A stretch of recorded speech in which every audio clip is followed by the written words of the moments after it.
जैसा कि आपने प्रीवियस पार्ट में देखा था कि किस तरह से हीना और मिस्सू फिशिंग कर रहे होते हैं, जहाँ पर हीना मिस्सू को छोड़कर चली जाती है क्योंकि उसे टॉर्च जाना था। उसके बाद वहाँ पर मिचिको आ जाती है जो मिस्सू को अकेले फिशिंग करते हुए देख लेती है और वह देखती है कि मिस्सू ने अकेले ही बहुत सारी मछलियाँ पकड़ी हैं और अगर मिस्सू इन सब मछलियों को लेकर सबको दिखाएगा तो उसकी काफ़ी बेइज्जती होगी। इसलिए वह क्या करती है, वह मिस्सू के पीछे धीरे धीरे जाती है और उसे अचानक से पीछे से धक्का दे देती है, जिसके बाद मिस्सू पानी में गिर जाता है। उसके बाद मिचिको उसकी सारी मछलियों को लेकर अपने साथ चली जाती है। अब आगे मिचिको चले जाने के बाद मिस्सू वहाँ पर ढूंढने लगता है और वहाँ पर वो मदद के लिए किसी को बुलाने लगता है, लेकिन वहाँ पर कोई नहीं होता, जिसके कारण मिस्सू ढूंढने लगता है। और उसी समय पर वहाँ पर हीना आ जाती है और वह देखती है कि मिस्सू वहाँ पर मौजूद नहीं है जहाँ पर वह उसे छोड़कर गई थी। और तभी हीना की नजर नीचे पड़ती है कि मिस्सू पानी में डूब रहा है और उसे डूबता हुआ देखकर वह देरी न करती है और सीधे जाकर पानी में कूद जाती है उसे बचाने के लिए। और कुछ ही समय बाद वह मिस्सू को पानी से बाहर निकाल लेती है और वो देखती है कि मिस्सू बेहोश हो चुका है। फिर हीना क्या करती है, वह उसके पेट से पानी निकालने के लिए उसके पेट को दबाने लगती है और उसके बाद उसे मुंह के जरिए हवा देती है और ऐसे ही मिस्सू को होश आ जाता है और वह खांसने लगता है।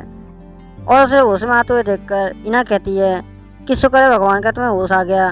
और वह मिस्सू से पूछती कि मिस्सू तुम अब कैसे हो, जिसके जवाब में मिस्सू कहता है कि मैं ठीक हूँ हीना, सही समय पर आकर तुमने मुझे बचा लिया, वरना मेरा क्या होता।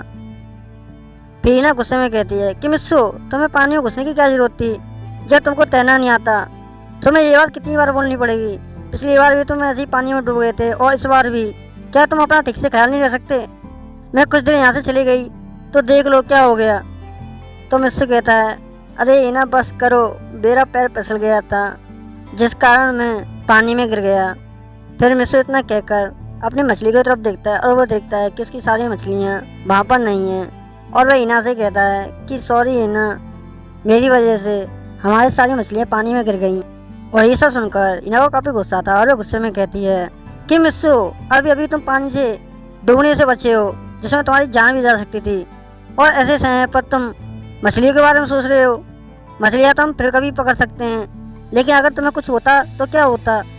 ये भी नहीं सोचा कि कोई तुम्हें प्यार भी करता होगा, अगर तुम्हें कुछ हो जाता तो उसका क्या होता। और ये सुनकर एकदम मिस्सू चौंक जाता और कहता क्या क्या कहा तुमने हीना। और मिस्सू की बात सुनकर हीना एकदम से चौंक जाती है क्योंकि उसने जाने अनजाने मिस्सू को सच बता दिया था कि वह मिस्सू को पसंद करती है। और मिस्सू ये सब सुनकर फिर से कहता है कि हीना तुमने क्या कहा। और मिस्सू की इस तरह की बात सुनकर हीना अपने मन में सोचने लगती है कि वह मिस्सू को सच बता दे तो कैसा रहेगा, कि वह मिस्सू को कितना प्यार करती है। लेकिन नहीं, हीना अपने मन में कहती है ये अभी सही समय नहीं है मिस्सू को अपने दिल की बात बताने की। मुझे सबसे पहले ये जानना पड़ेगा कि मिस्सू मुझे सचमुच पसंद करता है या नहीं। तो मिस्सू की वह बात काटते एकदम से कहती है कि मिस्सू मैं तो तुम्हारी मॉम के बारे में बोला था जो तुम्हें बहुत प्यार करती है। तुम यहाँ पर इस हाल में हो, ये बात तुम्हारी मॉम को पता नहीं है। पता नहीं तुम्हारी मॉम क्या सोच रही होंगी। और हीना की इस तरह की बात सुनकर मिस्सू एकदम से कहता है ओह, यानी कि तुम मेरी मॉम के बारे में बात कर रही हो, मुझे लगा। तो हीना कहती है तुम्हें क्या लगा था। तो मिस्सू अटकती हुई आवाज़ में कहता है कि हीना इस बात को छोड़ो, मैं ये बोल रहा था कि तुम शायद ठीक कह रही हो।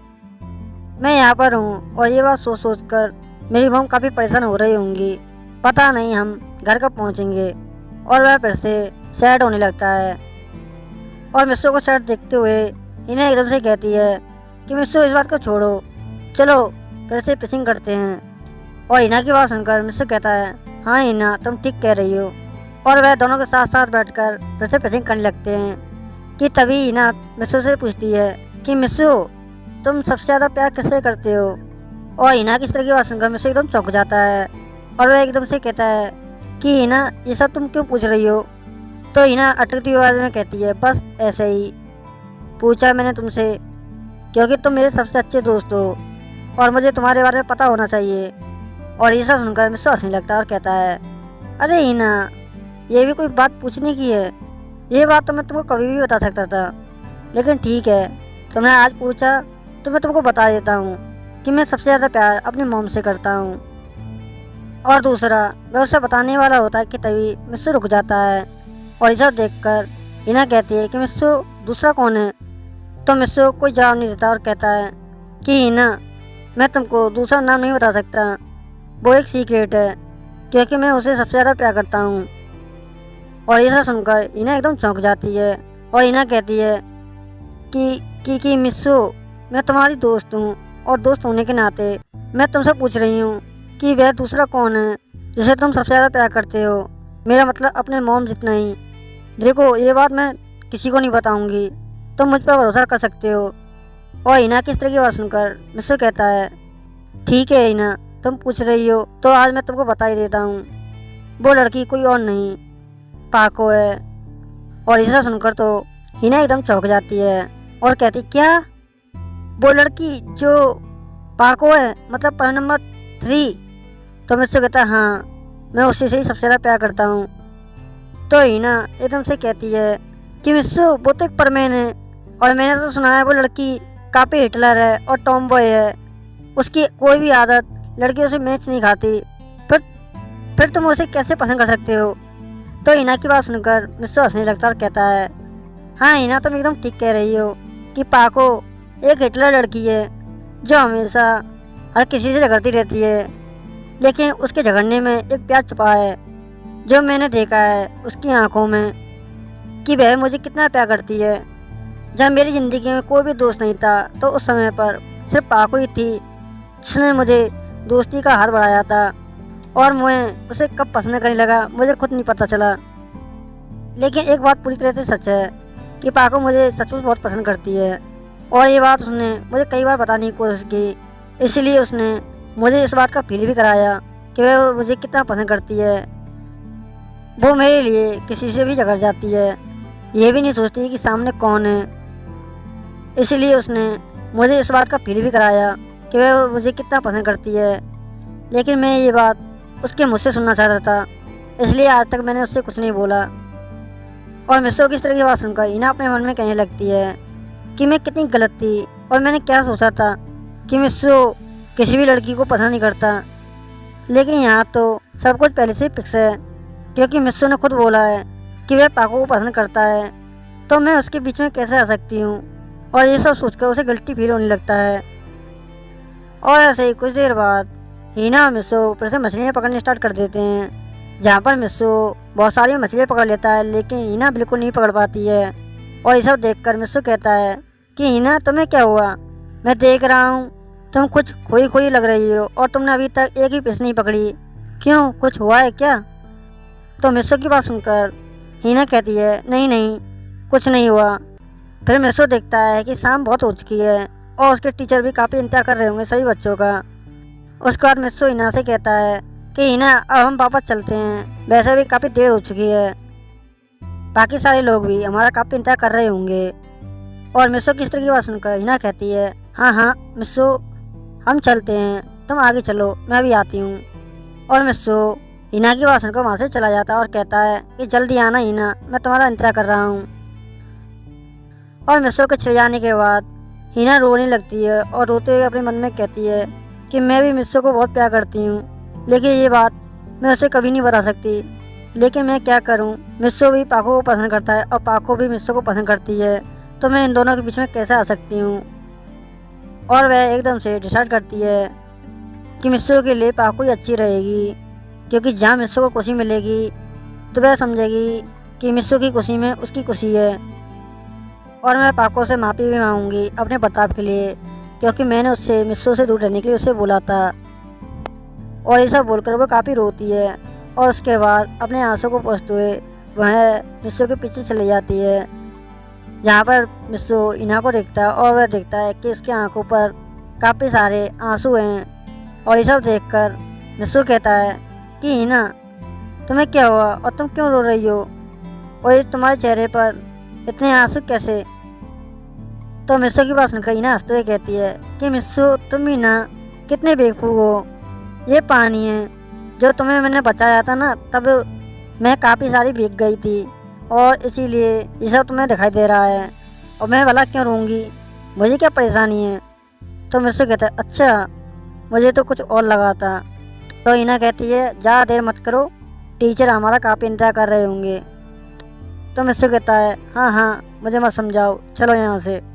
उसके बाद सीन शुरू होता है मिस्सू को टीचर को दिखाया जाता है, जहाँ पर मिस्सू को टीचर के पास सभी बच्चे आ जाते हैं और वह सारे मिलकर अपनी अपनी पेशे दिखाने लगते हैं टीचर को, जिन्हें देखकर टीचर काफ़ी खुश होते हैं और उनकी तारीफ भी करते हैं। लेकिन उनमें से कुछ बच्चे ऐसे भी होते हैं जिन्होंने मुश्किल से 2-3 मछली ही पकड़ी होती हैं, जिसे देखकर वो काफ़ी उदास होते हैं और टीचर ये सब देखकर उनको दिलासा देते हैं और कहते हैं कि कोई बात नहीं बच्चों, तुमने कोशिश तो की, यही बहुत है।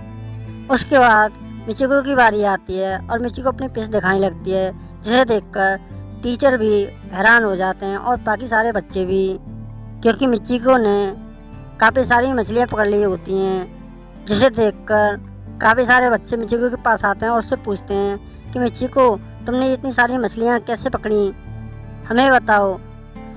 और इसे सुनकर कावासाबू भी कहते हैं, हाँ मिचिको, हम भी यही सब जानना चाहते हैं कि तुमने इतने कम समय में इतनी सारी मछलियाँ कैसे पकड़ ली, जबकि हम दोनों मछलियाँ पकड़ रहे थे और हम दोनों मिलकर भी इसकी आधी मछलियाँ भी पकड़ नहीं पाए, और तुमने ये सब अकेले कैसे मैनेज कर लिया, हमें बताओ। और ये सब सुनकर मिचिको एकदम एटीट्यूड में कहती है कि तुम लोगों को अभी फिशिंग करना कहाँ आता है, तुम लोगों के हाथ में फिशिंग रोड दे दी तो क्या तुम अच्छी तरीके से फिशिंग करना सीख जाओगे? ऐसा नहीं है, इसके लिए काफ़ी एक्सपीरियंस चाहिए जो तुम लोगों के पास नहीं है।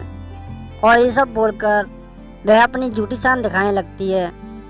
और उसके बाद वहाँ पर मिस्सू और हीना आ जाते हैं, जिसे देखकर सारे बच्चे एकदम चौंक जाते हैं और टीचर भी, क्योंकि मिस्सू और हीना के कपड़े काफ़ी भीगे हुए होते हैं। और ये सब देखकर मिस्सू के टीचर मिस्सू के पास आते हैं और कहते हैं कि मिस्सू, ये तुम्हारे कपड़े और हीना के कपड़े कैसे भीग गए, मुझे ये सब बताओ ज़रा।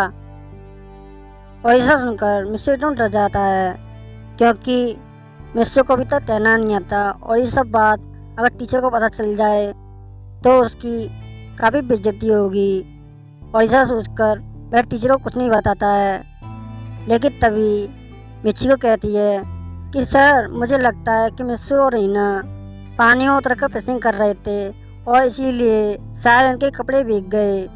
और ऐसा सुनकर सभी बच्चे हंसने लगते हैं और टीचर सभी बच्चों को चुप कराते एकदम से कहते हैं कि शांत हो जाओ बच्चों, पता मिस्सू, ये तुम्हारे कपड़े कैसे भीग गए, मुझे जानना है। तो तभी कबाब भी बोलता है कि मिचिको ठीक कह रही है, हीना और मिस्सू पानी में उतरकर ही फिशिंग कर रहे थे।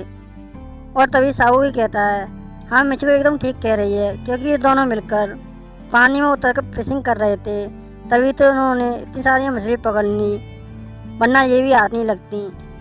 और इसे सुनकर बच्चे फिर से हंसने लगते हैं और टीचर सभी बच्चों को शांत कराते कहते हैं कि बच्चों शांत हो जाओ। और खासकर मिचिको और कावासाबू, मैं तुमसे बोल रहा हूँ, तुम चुप रहो कुछ देर के लिए, मैं मिस्सू से कुछ पूछ रहा हूँ, मुझे उससे पूछने दो। और तभी मिस्सू के टीचर मिस्सू से पूछते हैं कि मिस्सू सच सच बताओ, क्या तुम दोनों मिलकर खेल रहे थे तो तुम्हारे कपड़े भीग गए?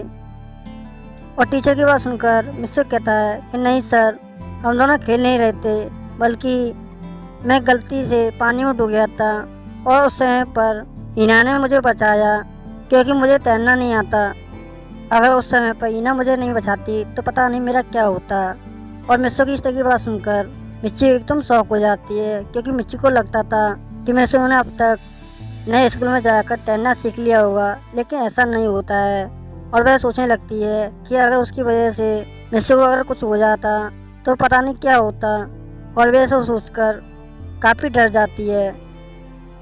और तभी टीचर मिस्सू से कहते हैं कि मिस्सू, तुम नए स्कूल में चले गए, फिर भी तुमने वहाँ पर क्या सीखा, क्या तुम तैरना नहीं सीख सकते थे? तो मिस्सू कहता है कि सॉरी सर, मैं तैरना सीख लूँगा।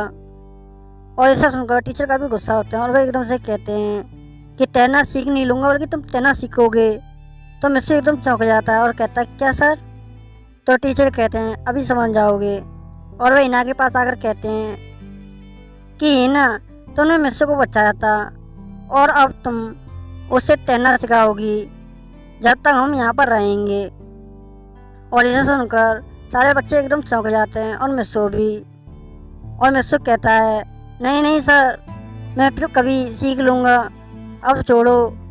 तो मिस्सू की बात सुनकर टीचर कहते हैं नहीं नहीं मिस्सू, हमें इससे अच्छा मौका नहीं मिलेगा तुम्हें सिखाने के लिए। इसलिए हम लोग जब तक यहाँ पर रहेंगे तब तक तुमको हिना के साथ तैरना सीखना पड़ेगा, और ये सब तुम्हें हिना अच्छी तरह से सिखा सकती है। बस ये मेरा आखिरी फैसला है, यही तुम्हारी सजा है। और टीचर की इस तरह की बात सुनकर तभी काओ कहता है, वाह वाह क्या किस्मत है मिसो की, मिसो को हिना तैरना सिखाएगी। काश मेरी किस्मत भी ऐसी होती कि मैं हिना से तैरना सीख पाता, लेकिन हिना तो बड़ी खतरनाक है, वो तो मुझे अपने पास तक नहीं बैठने देती, तो मैं उससे तैरना कैसे सीख सकता था। और वैसे भी मुझे तो तैरना आता है, तो मैं तैरने का प्लान कैंसिल करता हूँ। और तभी मिसो के टीचर हिना और मिसो से कहते हैं कि तुम दोनों जाओ अपने कपड़े एक्सचेंज कर लो, क्योंकि तुम्हारे कपड़े जो भीग गए हैं। और मिसो तुम आगे से ध्यान रखना, क्योंकि तुम्हें हिना से तैरना जो सीखना है। और इसे सुनकर मिसो कहता है, ओ नहीं, मुझे फिर से तैरना सीखना पड़ेगा, पता नहीं ऐसा हमेशा मेरे साथ क्यों होता है। और ये सब बोलकर वो वहाँ से चला जाता है। उसके बाद मिसो के टीचर मिचिको के पास जाते हैं और उससे सारी मछलियाँ लेते हैं, और उनमें से आधी मछलियों को वह अपने पास रख लेते हैं और बाकी मछलियों को वो पानी में छोड़ देते हैं, जिसे देखकर मिचिको एकदम शौक हो जाती है और बाकी सारे बच्चे भी, क्योंकि मिचिको ने इतनी सारी जो मछलियाँ पकड़ी थी वो सन ने एक ही बार में पानी में जो छोड़ दिया। और ये सब देखकर मिचिको एकदम से कहती है कि सर आपने ये सब क्या किया, आपने मेरी सारी मछलियों को पानी में क्यों छोड़ दिया। और कावासाकी भी एकदम कहते हैं, हाँ सर हमें बताइए। तो टीचर कहते हैं कि बच्चों, और इसी के साथ जो पार्ट नहीं समाप्त होता है। अगर आपको वीडियो अच्छी लगे तो चैनल कमेंट